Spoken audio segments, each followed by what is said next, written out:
Nakakatuwa, no? Ang laki rin ang naitulong ni Meta sa kapaligiran natin. Lalo na tuwing umaga, wala ka na halos makita ang mga chismosa na nakatumpok dyan sa labas ng bahay nyo. Halos bihira na nga rin silang tumumpok dyan eh. Paano kasi? Mas gugustuhin pa nila na mag-isip ng content para sa reels nila maghapon.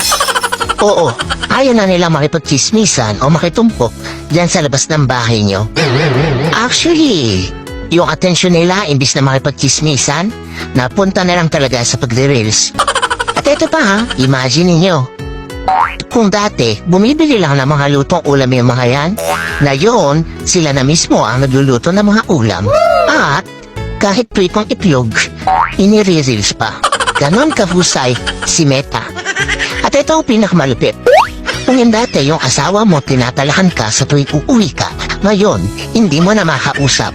Kasi busy na sa pagla-live o hindi kaya busy sa panonood ng live. At ang mas matindi, hanggang madaling araw, nakikipag-engage na lang siya dahil wala na siyang pakialam sa iyo.